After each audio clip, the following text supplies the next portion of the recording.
and director of Redesign MD, where we so it'll start the countdown here. Okay.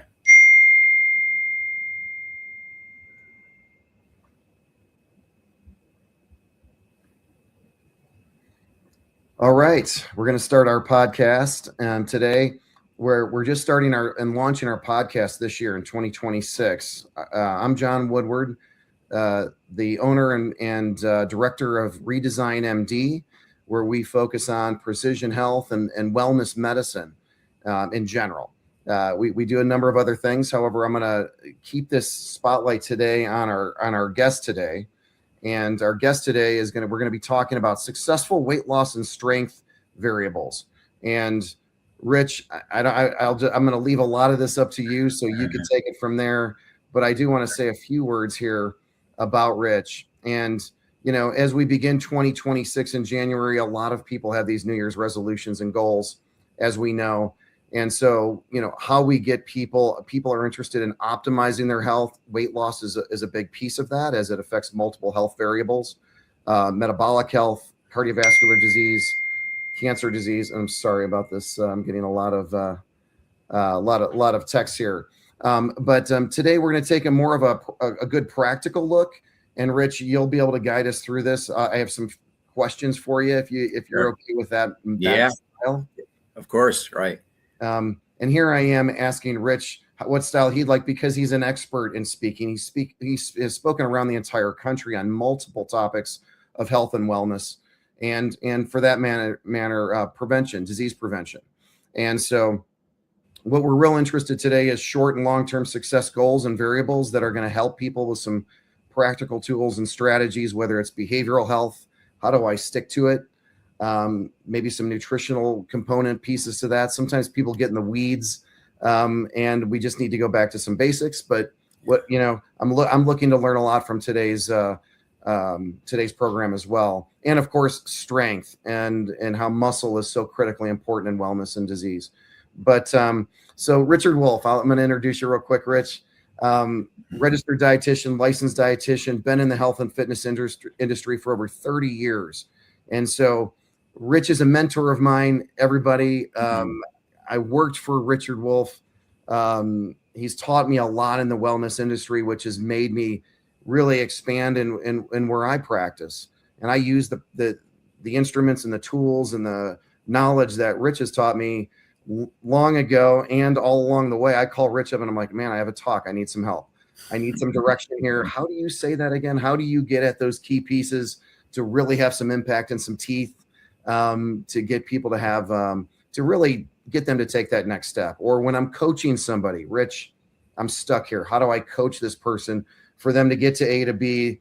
I'm getting a lot of barriers and obstacles here. How do I get them past that piece? And this is why he's an expert, because he's had success with thousands of patients. And I can say thousands now, right? Rich? Yeah. Oh, my goodness. Yeah.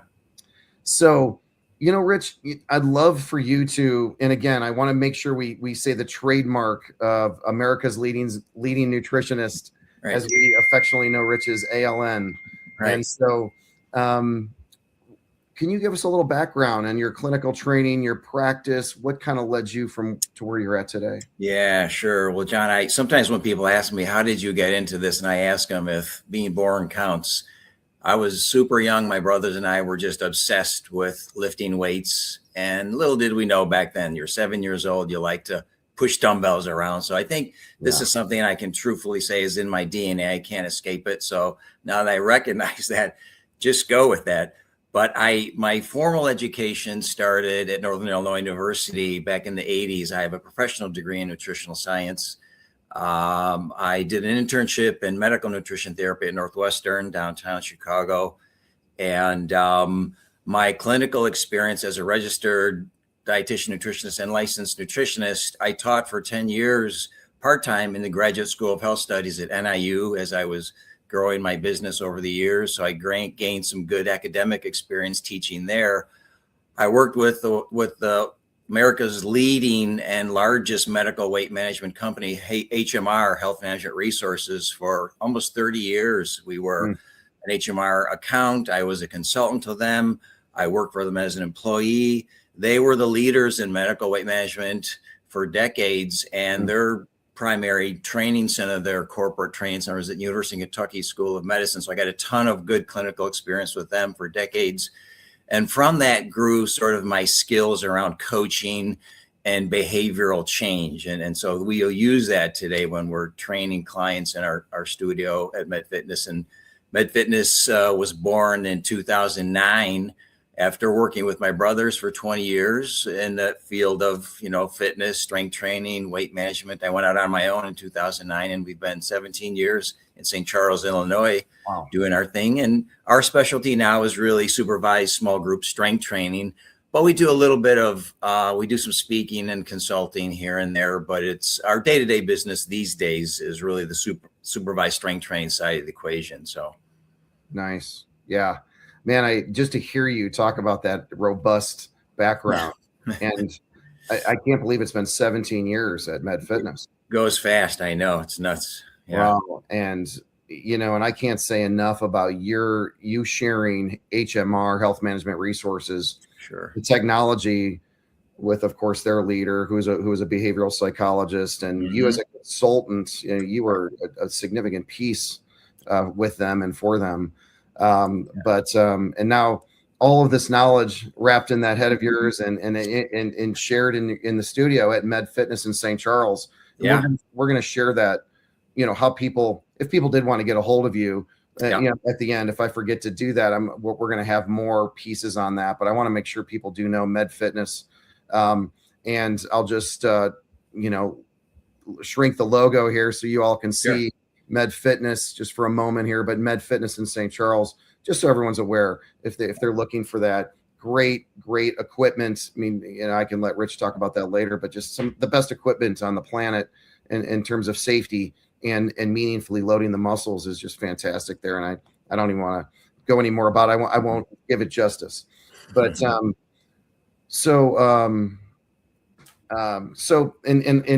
the other thing I did want to say is I worked for you when you were with your brothers. And it was called the Wolf Institute back then.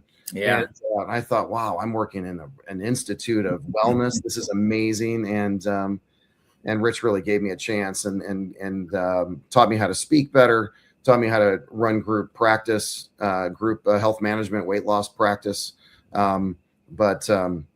Anyway, John, you were one of our favorite coaches. So you were, both the clients loved you and the team loved you. And you, of course, as you recall, you coach people through their strength workouts. You led the weight management classes, the weight loss, the weight maintenance. So you were a critical pillar in that whole system for years. Yeah. Oh, well, thank you. Yeah, it was a great experience.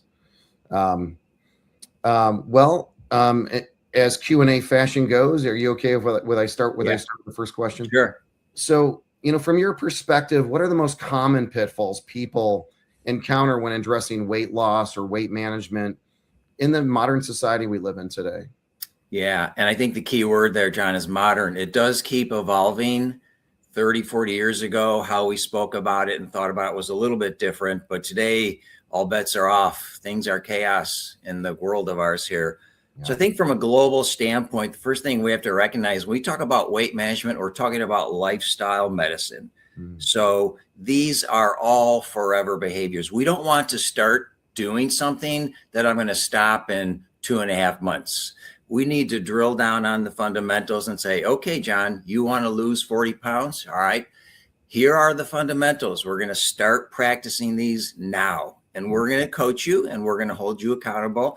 And we're going to train you and work with you for whatever it is, months, because ultimately we want you living this way for the next 50 years of your life. So this is not a short-term enterprise. We don't want to think about 2 weeks. We don't want to think about 30 days, all the things that are popular in today's culture. So these are forever behaviors. This is your life for the rest of your life. And we take it seriously because it's your health. We're not messing around here. We're not playing with things that aren't evidence-based with decades of science to support it. So I think just embracing the totality of this is a forever shift that we're making, and we're going to start working on those habits and reinforce them and build those skills into your lifestyle. So, yeah, man, that's fantastic. And bridging on a little bit of that was I have we have this in your clinic too, but we have these well-intentioned people that come in and they just they feel beat up instantly on their efforts. Do you see that in this modern society we live in? Yeah. Again, people, their view is too limited. So that if they don't get a specific outcome within X period, maybe it's this week, this month, whatever it might be, they're derailed because they're just not stepping back and looking at the totality of what we're trying to do. I mean, as you know, John, as clinicians, as coaches, I'm more interested in your behaviors than the actual outcomes that I'm seeing right now. Yes, I want outcomes and we need outcomes and we measure that and we give feedback. But ultimately, you're going to have a good week if you had a good week behaviorally, because we're building, practicing, reinforcing, strengthening fundamentals that are going to carry us forever. So you're going to have ups and downs on the scale or however we're measuring changes in body composition. But this is about trending long-term. And really, maybe I'm exaggerating when I say this, but it's really ignoring 99% of what you see online and just work with your coach and get involved in fundamentals. We didn't face that stuff 30 years ago, thankfully. Yeah. But today there's so much noise and junk that it's tough for consumers. Wow. Yeah. I'll never forget when I heard you coaching somebody in the class as I was learning from you at the time. And they said, well, I've already blown it today. I've already had this. And you looked at that person, you said, I want you to go home and eat an apple now. And they're like, what? Wait, I thought calorie management counted. Right.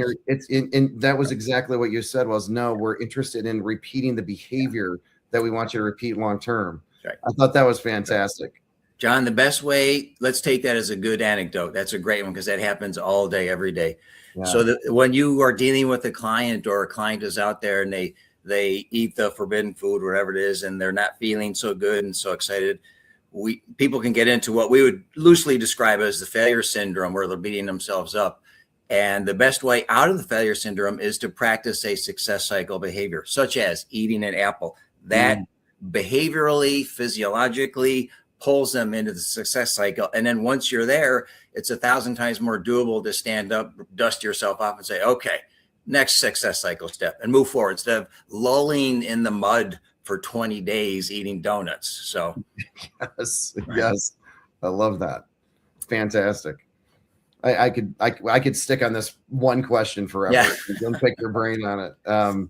Right. But yeah, let's move on because I think it builds here off of this.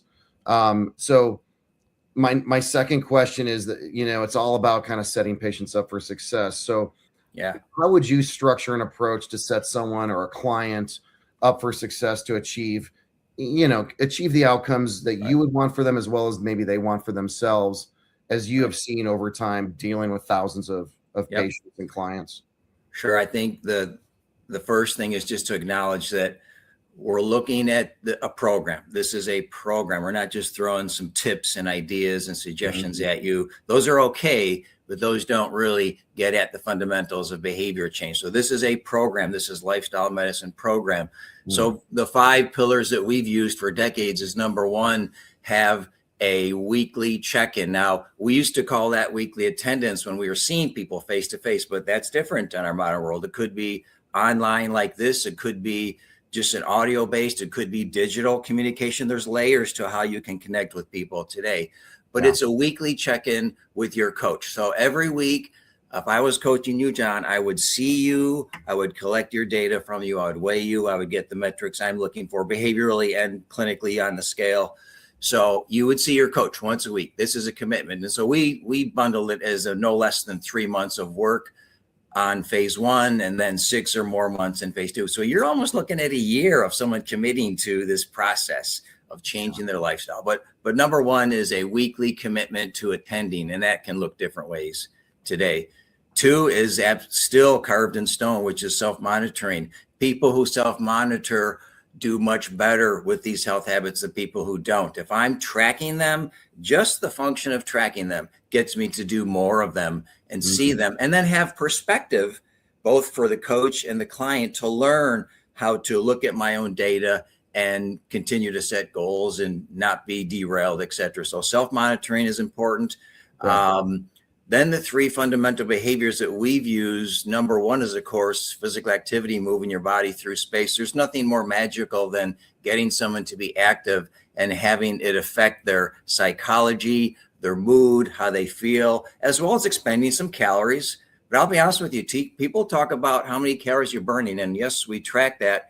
That is the least important issue. It's about how it affects your brain and your momentum. Physical activity is the most reinforcing activity.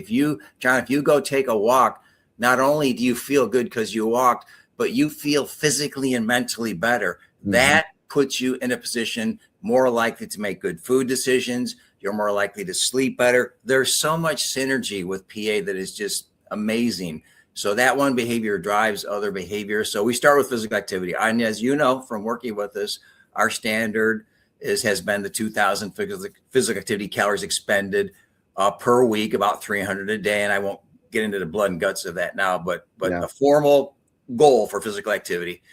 Number two, similarly, is focused around whole fruits and vegetables, at least 5 servings per day. And again, there's direct benefits of the nutrition here.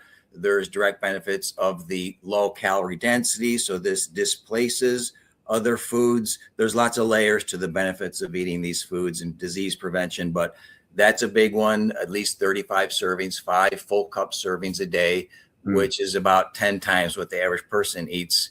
And then lastly, we use what would loosely be referred to as portion controlled meal replacements, blended shakes with fruits and vegetables added to them, meal replacement bars and or entrees as a way of adding structure and calorie control and getting into what we would refer to as a decision-free eating plan, where you don't have to overthink, what am I doing?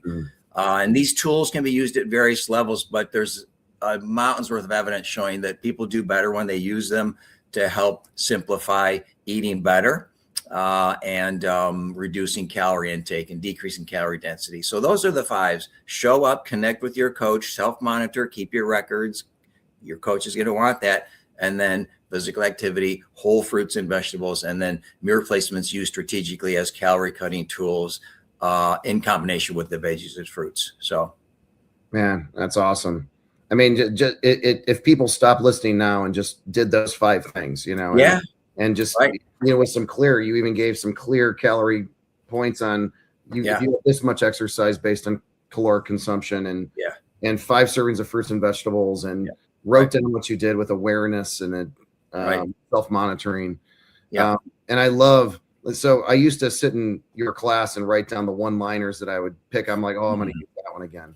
And one of the ones that you did was that you said was physical activity is the glue that pulls the other behaviors with it. And I thought, man, I've been saying that probably monthly for the last, it's been a while, for the last 20 some years. And you're right, John. The example I make, and it speaks to what you just said, is that if you, let's say I said to you, hey, John, let's go get a brisk 30-minute walk tomorrow morning. Okay, I'll meet you there. We do a brisk 30-minute walk. That behavior doesn't lead to, hey, let's go get a box of Dunkin' Donuts right now. It's just the opposite. It makes you want to go home and make another good decision. So it is powerfully motivating and reinforcing when you engage in that habit. You're right. So we could take bigger dives on physical activity, I'm sure. We have this huge problem in our society with insomnia and sleep problems. And geez, I mean, as you know, boy, you get a good workout in and you sleep better that night. Right. You choose better at the kitchen table, or in the restaurant for that matter. But I love it.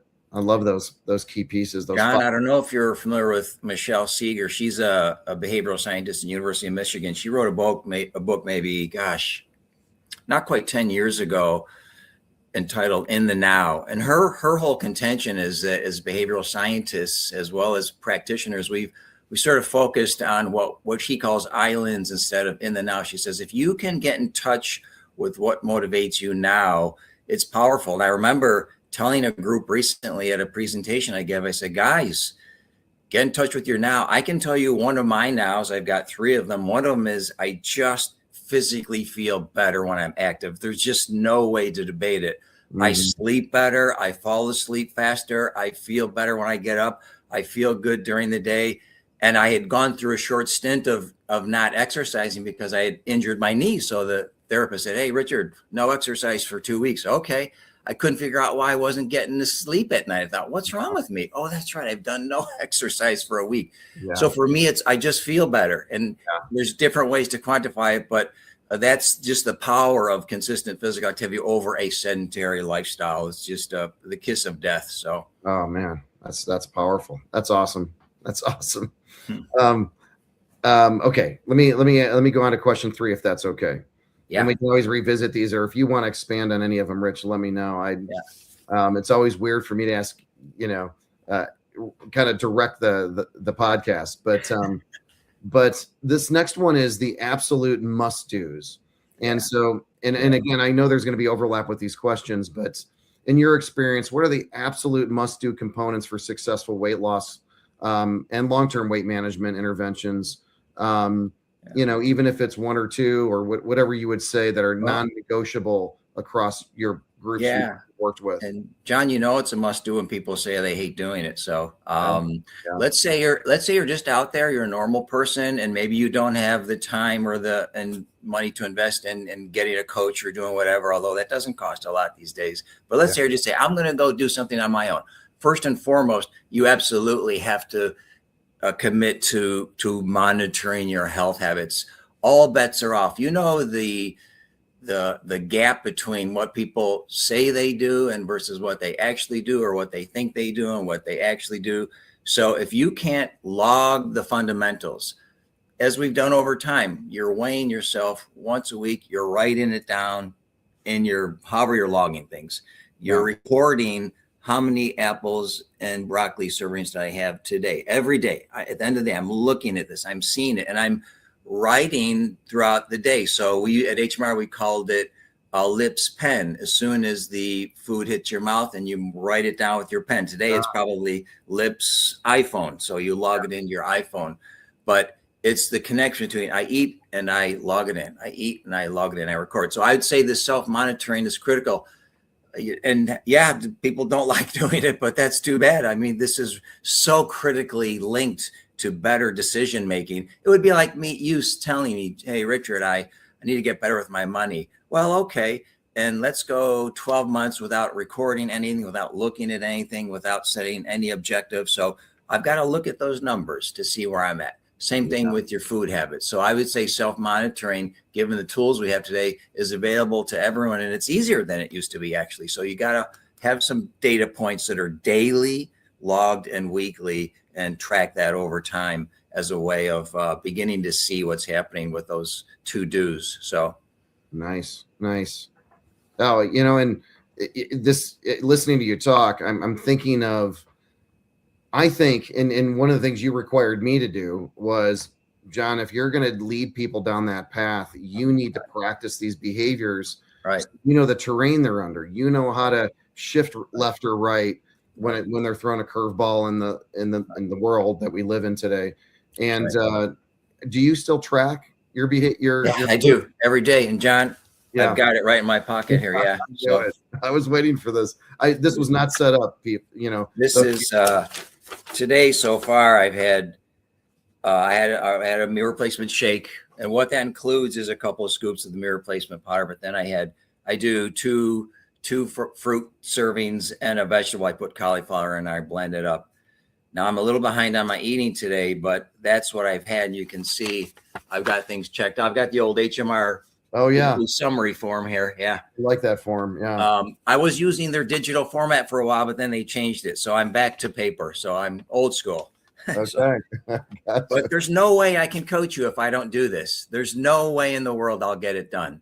And if I do coach you, I'm just going to be less urgent around getting it done because I'm not doing it. When I do it, you do it. So I love it. And I would say this to a lot of people out there. If there's a lot of people recommending things and they're not actually doing them or haven't done them themselves, I question how effective they are at coaching, Rich. Right.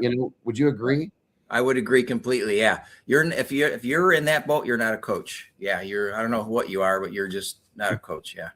I mean, Rich could tell you for the last 30 years on average, how many servings of fruits and vegetables you've had, how many strength training workouts you put in, Right. And that includes all the different types of strength work you've done over the history of things, how many miles and steps you've walked a day.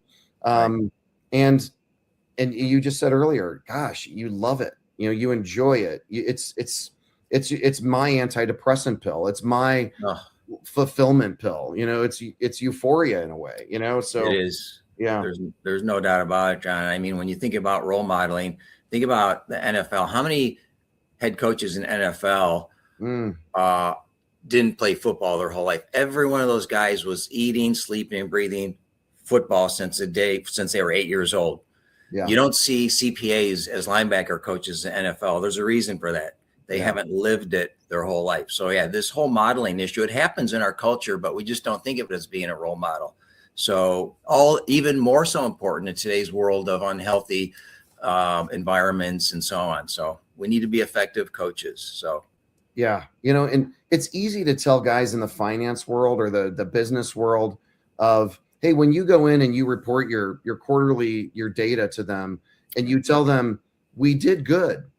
Yeah. And without any information, without any data, without any spreadsheets. Yeah. Right. They would say, okay, whatever. Where's the data? I can't assess you without any data.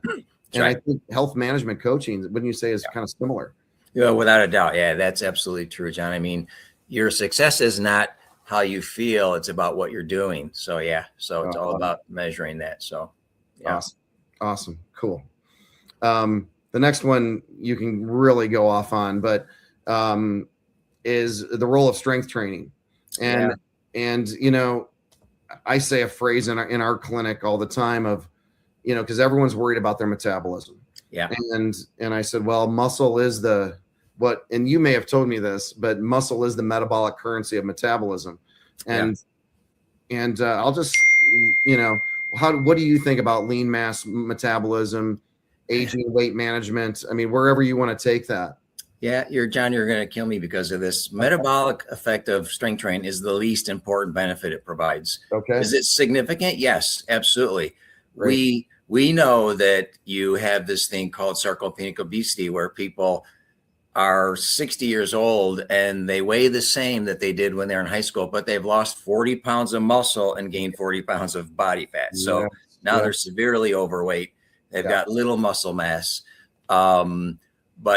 So the effect, just to give you a ballpark, I mean, when we look at what energy expenditure do you get from having a pound of lean body mass, it's 6 or 7 calories a day. So we look at those numbers. Day to day, it's small. It's not a gargantuan number.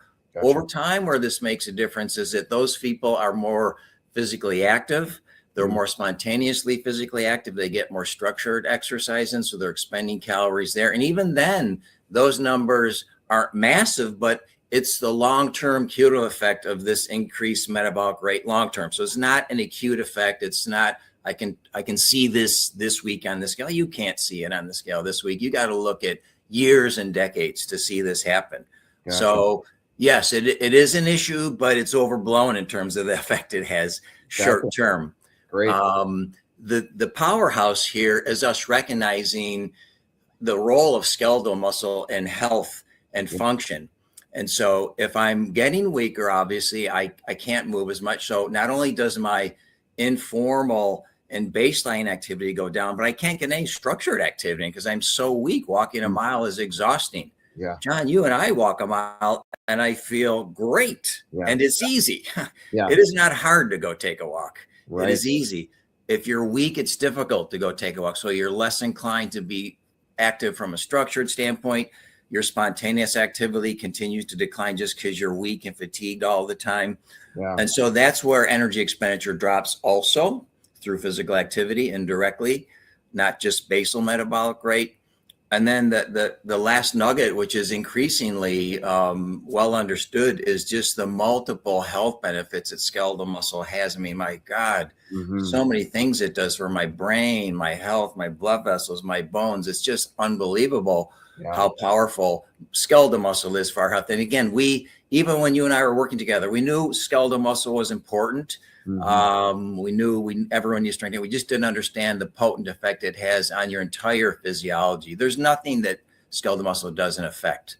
So it really is a powerful health habit. And if you want to be well, if you want to maintain good insulin sensitivity, if you want to have good lipid profiles, I mean, you need to be strength training. This is an important to do for those outcomes. So it keeps you active. It burns some calories, but those add up over time, and then it keeps you healthy, Great. Yeah, Rich, thanks for emphasizing too, that metabolic piece of that, because we do get a lot of people that come in, I don't understand. I'm working out and I'm not losing the weight. And, as you said just very well is, it's not going to have gargantuan shifts from a caloric burn possibly. But I've done a lot of focus with some folks in our clinic on bone metabolism. So from a metabolic standpoint of bone metabolism, it plays a huge role as you taught before. And so, I think it's, what we say is if you want strong bones, you need strong muscles. That's right. And as you taught me about Wolff's Law. And right. Wolff's Law. Exactly. So, amen for Julius Wolff. Yeah. Right. Julius Wolff. Yeah. And, I think it's just critical. It's just, as you said, it's fantastic. And I've been a strength training coach for you guys as well. So that was fantastic with your methods and studio. So great, Rich. Yeah. I appreciate that. That's awesome. And anything else about strength work that you wanted to plug here? Yeah, I would say, again, this is consistent with my messaging overall, John, is your strength training program can be much, much, much simpler than you realize. I mean, I do 2 full body workouts a week. It takes less than an hour. Now it's a hard workout. It's very intense. It's challenging. It's focused on safety. Of course, this is not about risky weight training practices. I'm not whipping weights around, but I'm stimulating my muscular system and getting a good anabolic stimulus from that. But I think people overcomplicate, just like they overcomplicate everything. I mean, our clients come in, their workouts are 25 minutes twice a week. So we've got people between the ages of 50 and 100 who would never walk into a gym and try to guess and put together a strength workout and spend 3 to 4 to 5 days strength training. I mean, it won't happen. And it's good that they're with us because it's safer, it's more efficient, it's doable. And John, this theme in lifestyle medicine around perfection versus adherence. I mean, adherence wins hand down. Not saying that our workout isn't perfect, but is super productive. And where you win is week after month, after year, after decade. That's where you win. This is a forever behavior. So let's get it dialed in and do it. So, I love it. I love the word forever behaviors. I love the adherence. I love the Angela Duckworth's comments on grit. Who succeeds is the people who persevere and stay after it. Not the most skilled people, not the most talented people. It's the people that, as you just well said, week after week after month after month after year are the people that succeed. They're the successful ones for lots of reasons, but absolutely. So simple is also relevant for strength training. Great. I my gym in particular does have some, sorry about these alerts. That's all right. I probably need to see if I could, I'm sorry. I don't know how to delete that my gym has some hammer strength equipment, which just very smooth and a great way to load the muscle. And it's amazing how many people comment, Rich, when I'm coming in and leaving so soon. Right. And I'm like, I got a full workout in. What are you talking about? Right. And I have a lot of people that are afraid of strength training because of all the injuries out there. And I don't remember ever seeing anyone injured from the methods that you guys taught. And that's honest. I don't ever remember anyone injured from that. Maybe they were injured from something they did in the yard at home, but not from training.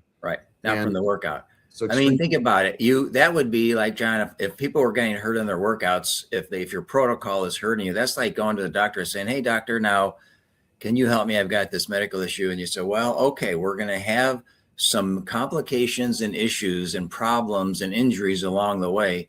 What? Yeah. You're supposed to help me, doctor. What Right. do you mean? That's what the average person deals with. They enter into their strength workout thinking that collateral damage is the cost of strength training. It isn't. It's a consequence of bad strength training. You should have, I tell our clients, you should have no collateral damage. You should leave feeling better, functioning better, being able to fall over and have no injuries. Yeah. So this is about zero collateral damage, which most people don't understand that. They think I got to pay, my price is a sore shoulder. That's the price. No, it isn't. Right. Yeah. And functionality as we get old, as I get older, when people ask me, well, what are your goals from strength training? I said, to stay functionally active. That's right. and not get hurt. Yeah. The last thing I want to do is get hurt and be pulled out of activity, because it affects so many things, as we talked about, is the glue. But the one thing I mention a lot is bending down under my desk to unplug my computer cord is so much easier when I'm working out than when I'm not working. It feels different. Something as simple as putting on your shoes for some folks. Wow. I didn't, it was effortless this time. Sometimes I have to grunt and groan in order to get in position to tie my shoes. Right. Or some folks say that. And it's like, and as you've said to me before, no one comes through your doors and says, boy, do I regret all that effort I put into my health showing up here day to day. I am really angry. I've invested in this. Right. Yeah. Nobody says that. Who says that? And John, speaking of shoes, I think about this every day, because for some reason I sit on the floor when I'm getting my shoes on. So it's dark. The room is dark. Joanne's sleeping. Yes. I'm in the closet without the light on, putting my shoes on, and I'm getting down. I drop down on my butt. I put my shoes on. I'm thinking, every now and then I think, gosh, not too many people sit down on the floor like this to get their shoes on. Easily snap up and down. But, I feel like I'm 30 years old at 62. So there's all these little ancillary benefits to being functionally strong. Yeah. I was going to say, our age, there's a lot of people that, they're like, what? You sit on the floor and put your shoes on? Are you crazy? You're right. Right. So, okay, great.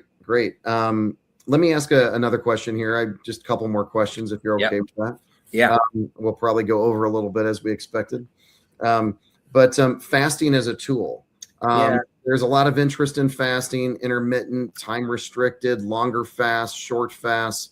We have a lot of questions around this. In fact, I did a talk on longevity the other day, and someone had since then has asked, hey, you didn't mention fasting as a tool for longevity.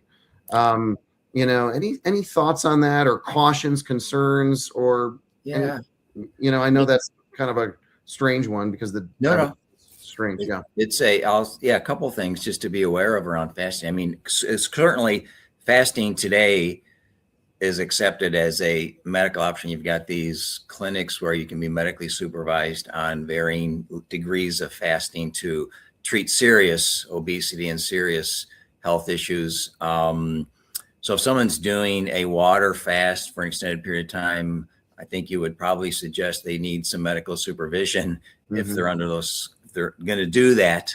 Of course, it's a great way to generate an energy deficit. Obviously, I'm consuming next to nothing, fluids, etc., to sustain myself. I think that's the minority of people that should consider that as an option. Fasting, just from a public health standpoint, the challenge I have with fasting is that it focuses on what not to do instead of what to do. And we know people learn more easily what to do than what not to do. So if I say to you, John, I want you to eat 2 apples and a cup of broccoli every day, those are to-dos, and there's specific steps you can practice and learn and overlearn and become reflexive with. And now that's your routine. I'm eating these foods. That's my routine. I shop, I get these foods, I bring them home. Here's how I like them. Now I have reinforced a actionable health habit that is directly related to my health. Fasting isn't like that. It's trying to do nothing in a world that throws food at you at the speed of light every day. So it's tough from that standpoint. I'm not aware, and there might be some data out there, I'm not aware of any good long-term weight loss maintenance data on people who fasted to lose significant amounts of weight. I mean, at some level, they have to develop the skills to navigate the modern world. So that's why, our approach has historically been measurable to-dos that are reinforcing, easy to repeat, easy to track, etc.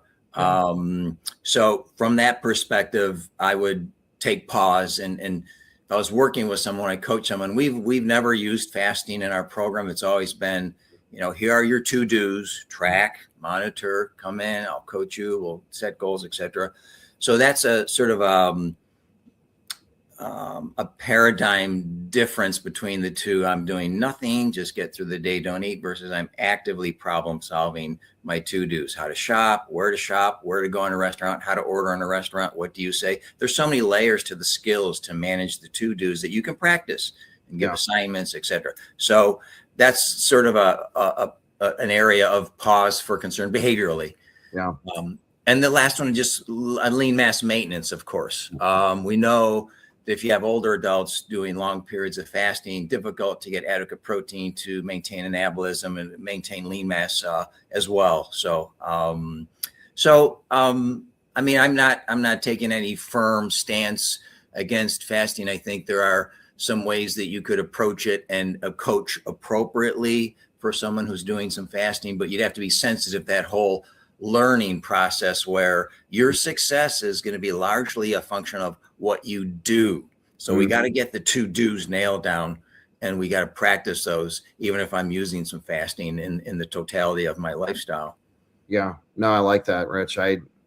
That's a good point in terms of coaching people, and let's focus on the to-dos as opposed to what not to do. Yeah, as a easier from a behavioral standpoint, and it's easier to reinforce people on the to-dos. Yeah, and I'm not aware of any long-term data on weight maintenance or either for that. Walter Longo, right. But that study was pretty short. Yeah. So and it wasn't a lot of people in that study. It was yeah. advertised pretty heavily, and I'm thankful for the data. But we have to also be aware that the data is not that robust. Yeah. So, great. I appreciate that. And John, when you think about it, I mean, think about just the big long-term studies that exist, as well as just looking at the totality of all the epidemiology. I mean, we know there are healthy cultures that live robust, long lives focused around to-dos. They're not fasting on a regular basis. They're eating foods that are good for you consistently, and they're enjoying life. Yeah. So I think the model is there. It exists. We don't need to overthink it. We just need to help clients get there in an environment that makes it, super tough. So love it.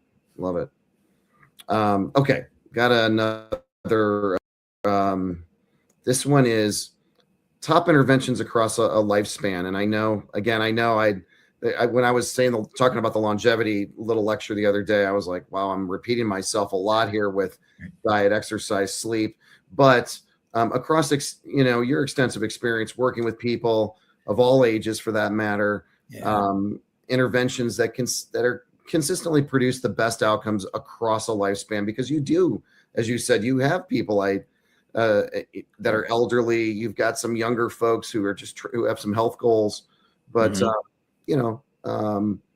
do you notice that your recommendations change depending on what the age they are in terms of these top interventions? I think, John, the fundamentals are what we call them. They're capitalized, meaning that if you look at the fundamentals, they're more important over the second half of your lifespan than the first half. First half, you can abuse yourself and get away with it. You're young, your body's resilient. It can take the abuse, but over 50, that game is over. You keep abusing yourself, and there's a huge price to pay. So I think we call that capitalized behaviors. They're more urgent, more important the older you get. I'm just going to quote Dr. David Katz. He was the past president of the American College of Lifestyle Medicine. He calls it feet, fingers, forks, sleep, stress, and love. Wow. Feet is, are you physically active? Of course, yes. And that does include strength training. Fingers is, are you avoiding toxins? The two biggest one in our lifetime are alcohol and tobacco. not never on alcohol, maybe, but moderating small amounts. This is not, more is better with alcohol. Yeah. What do I say? Feet, fingers, forks. Forks, of course, is our diet. We all know that diet matters. And then it's sleep, stress, and love. Sleep, not do you sleep? Do you get enough high quality sleep? Stress, are you proactively managing stress? Not are you stressed? We're all stressed. How are we proactively managing it? And then love, do you love people who love you back? If you have those 6 pillars, you can go to the moon and back and be great. Of those 6, what I would just hint, and just my opinion with my trajectory in this field, is I think exercise is possibly the most potent one because it spills into the others. If you learn exerciser, you automatically sleep better. If you're an exerciser, you automatically have a stress management program in your life. If you're an exerciser, we know you're more likely to eat sensibly. If you're an exerciser, you're more intentional about avoiding harmful compounds such as tobacco and alcohol. It spills into everything. Yeah. So I would argue maybe that's the pill that can help drive the big 6 cylinder engine. Yeah. But different practitioners will have different ideas about that, but they're all important for sure. Yeah. Yeah.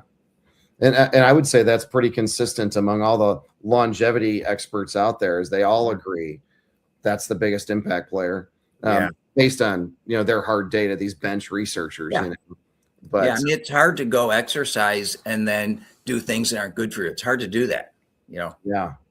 And so, so after the age of 50 is where you're like, okay, we need to really capitalize now on these. These are must-do behaviors. The forever behaviors that we've talked about are critical at that age. Yeah. Vital. I mean, when we show people their progress report, yes, we're showing them their progression on their training load. It's nice to see that graph. It's reinforcing. It's nice to see, I've been training here for 3.5 years. That's great. No, what's really important is you have been consistent for 3.5 years. That's what matters. That is the secret ingredient in this whole equation. You could do all this, work out half the time, half the benefits are out the door. So it's about that consistency over long periods of time. Yeah. Great.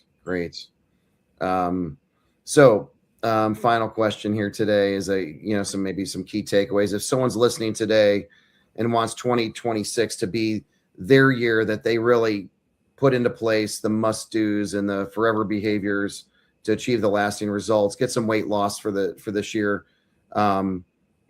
And again, I think you just said it, but the single most important principle you would emphasize to really push them with some momentum into 2026. Yeah. Well, John, you're familiar with the trans-theoretical model of behavior change, this whole idea of behavioral readiness. Let's just assume that there's a listener out there who says, okay, in my heart of hearts, I'm ready. Okay, good. That's all you need to tell me. Are you ready or not? Yes or no? You don't need to go through a complicated test to see if you're ready or not.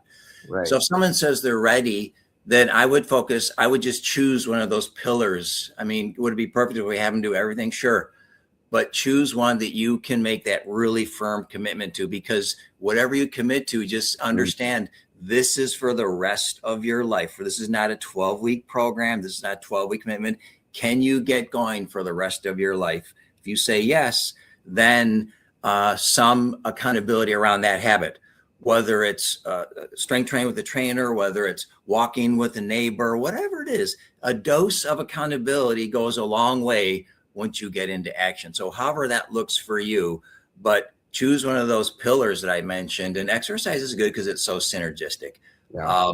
And then no, this is for the rest of my life. Let me get going here. Let me build momentum and let me keep going until the day I die. The joke that we make to our clients about their strength workout is that you feel so good strength training that on the day of your funeral, get your workout early so you feel your best at your funeral service. So, but really, it's whatever they want to choose and then make a firm commitment to that. So, yeah.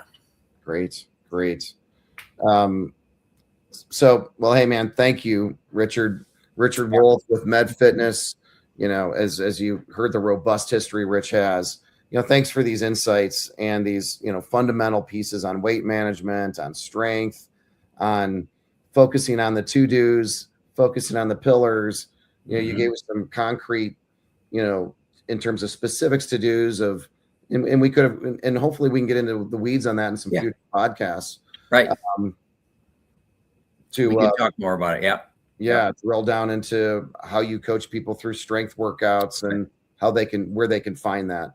And so strength, consistency, behavioral health, whole food nutrition really supports people's health and wellness. So I just want to highlight, Med Fitness in St. Charles again. And I do have a phone number here. I want to make sure it's right. 630-762-1784. That's right, John. Yeah. Okay. Right. Okay. So you can always contact that number, 630-762-1784, to look for, well, you would get the best if you called there. But nice studio, clean, the equipment, the equipment there is phenomenal.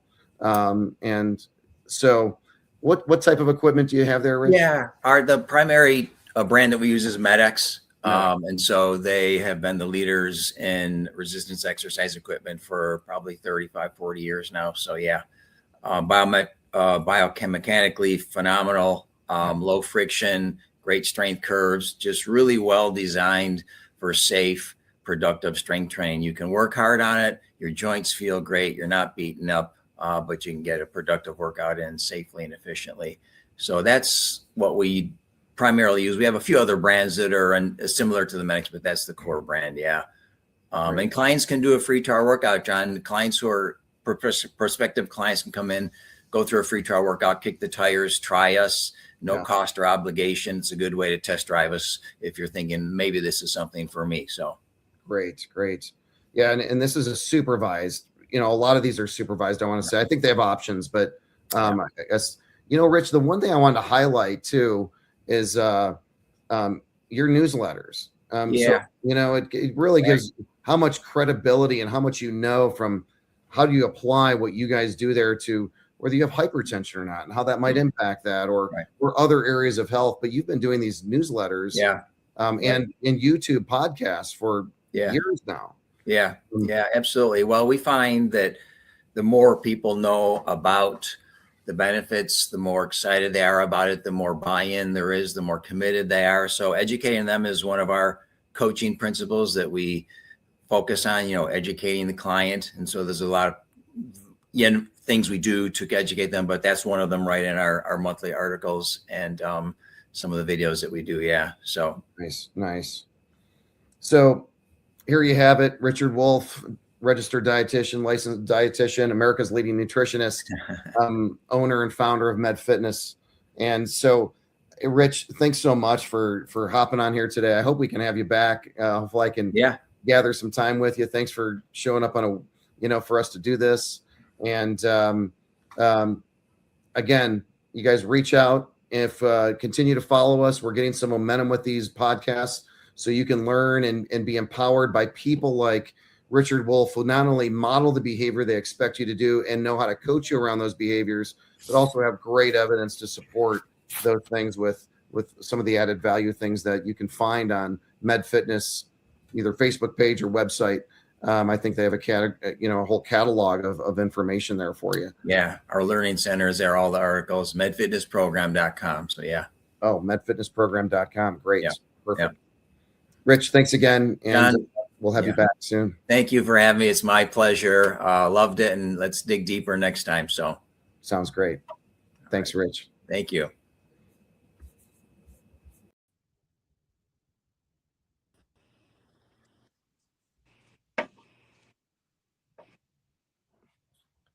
John, you there? Hey, Rich, can you hear me okay? Yeah, absolutely. Okay. This is our first time officially doing this. So we're live. We're live again after our talk. And so it's not the perfect scenario for me here. Some people might figure out I'm in my car. But we will, we're probably going to get a lot more people watching this and have more questions for us. But there are some people that are watching it. We did blast it to several sites. We'll blast it to yours as well. So some of your folks can, well, looks like we're getting lots of questions here now. Can you see these? No. Okay. For some reason, yeah. Let me read some of these so we can get right to their questions if that's okay. Yeah. So, well, let me see here. Heidi, are you there? I'll tell you what. I'm gonna read this question here. I don't know if there's 29 questions. It says 29, but I'll go through this one anyway. Can inflammation block weight loss even with a calorie deficit? So maybe we hear that a lot, right? I'm so inflamed. No matter what I do, I can't lose the weight. Um, so I guess you could approach this many ways, Rich, but Yeah. I'm sure you fielded this question before. Yeah, I'd say weight with weight loss. Of course, most people, as you know, John, they're losing weight to improve their health. So if we see that there's inflammation, that's of course a health issue, but it really doesn't change the energy dynamics on thermodynamics and energy deficit sort of physiology. So if you're in an energy deficit, you're going to lose weight whether you're inflamed or not. That's not an issue that interferes with lipolysis or any of those metabolic pathways. So Great, great. And something I like to add to that, Rich, too, is what we eat can be inflammatory. Or some of the food products that we eat are anti-inflammatory, for that matter. So very true. Yeah. there's a double feature burn as well as so. Yeah. So that could be approached many ways. Mm-hmm. Let me see. Rich, one of the things I wanted to throw out there as a question to you that we didn't approach, this one we could have gone deep on. I think we talked about it a little bit, Yeah. but just recently I had somebody come into the clinic and they were talking about how hard it is to manage the food they eat in the environment we live in. Right. And right. Can you shine some sensitivity and light on that for a moment, just so people understand that it is difficult out there Right. to escape the modern world? Yeah, it is, John. And that I'll admit that is the number one barrier by far. It's people can make a commitment and say, I'm going to eat better, or I want to eat these foods. And the environment is the barrier more than anything else. And so it really comes down to developing your own personal environment that you've created by practicing what we would call additive environmental control, where I'm choosing the foods that I want to eat in higher quantities. I'm shopping, I'm bringing them into my home in high quantities. I'm packing a food bag when I go to work, wherever it might be. I'm making commitments around environments I'm avoiding. Maybe there's a short list of restaurants that work for me because if I go to Joe's Pizza Place, all bets are off. So it's really about cultivating your safe haven, your safe environment, so you can make those good decisions. I don't expect people to be successful when they're in constant decision anxiety over avoiding the jumbo serving of fries and supersized burgers. I mean, that's a train wreck behaviorally, and no one can survive that. So you have to cultivate your own safe haven. And yes, there's other foods around, but when you add in the foods that you know you want to eat more of, it gives you a gargantuan advantage when it comes to actually consuming those consistently. Yeah, no, I like it.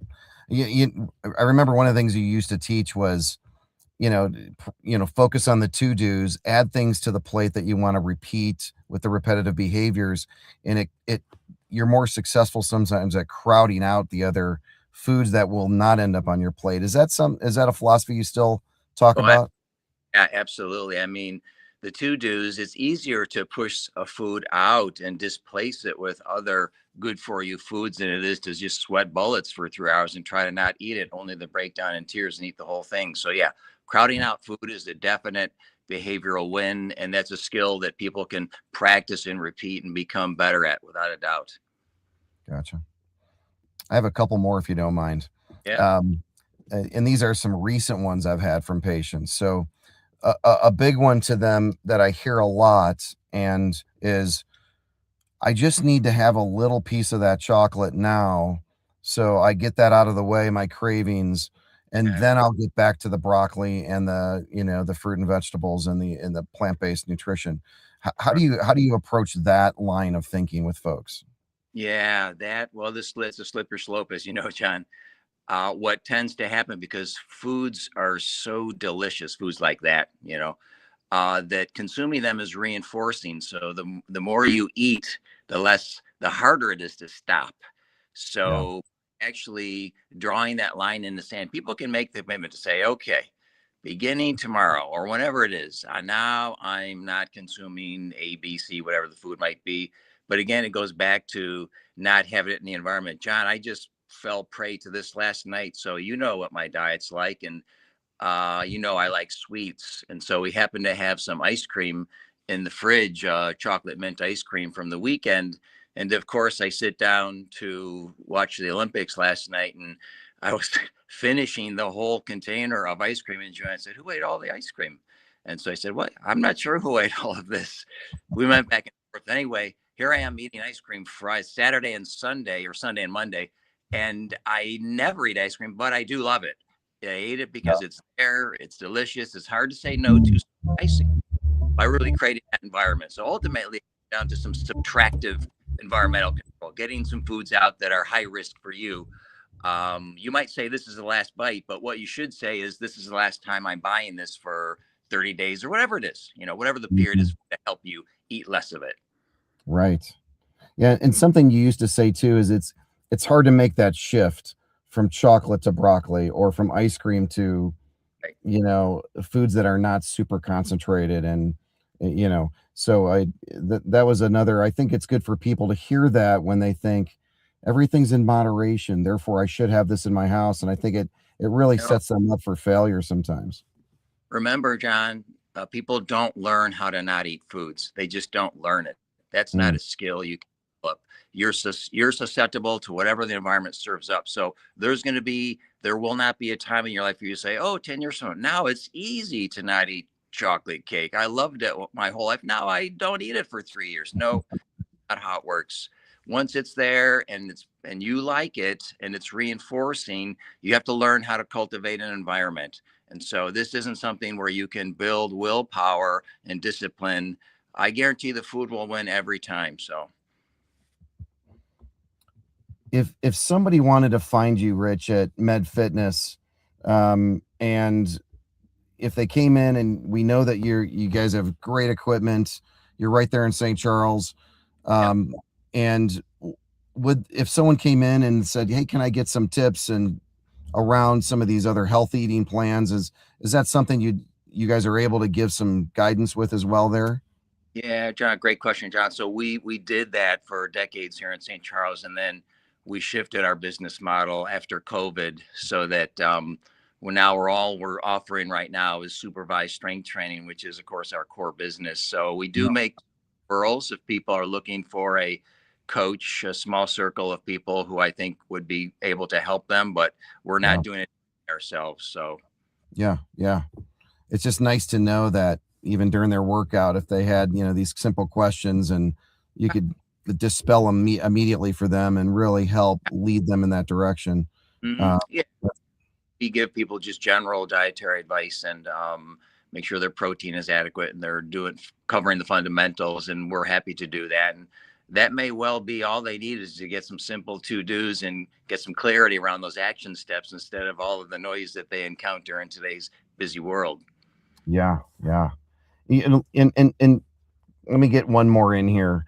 And I don't want to take up too much of your time. But you just said the word protein, and we hear this a lot in today's world of, you're not getting enough protein. You need to eat, gargantuan amounts of protein because we're protein deficient in our society. And, and it's, so how do you approach that line of thinking when people come in and say, gosh, I just need to get more protein in? Evidently that's what my trainer told me, wherever they're getting their advice from.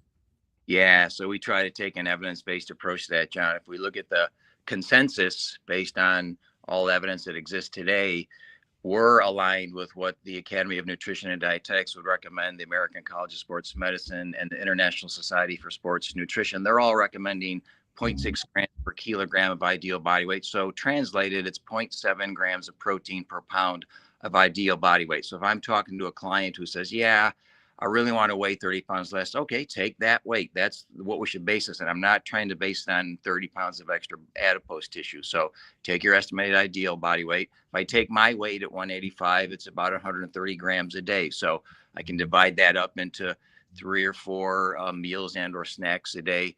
but it's going to be 0.7 grams per kilogram. Most of the online influencers will be significantly higher than that, is what you'll hear if you go online and listen to people.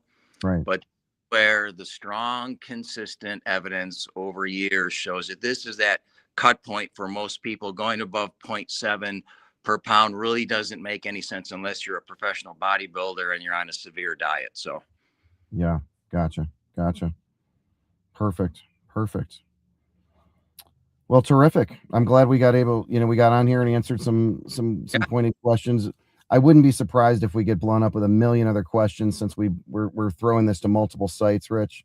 yeah. So maybe what we'll do is we'll just let people know that we'll have more of these podcasts, and hopefully together we kind of cut our teeth trying to get the IT and the connections here. But we'll make this a little smoother process next time, and we'll probably let people know way ahead of time with a little bit more understanding of what we're going to be doing.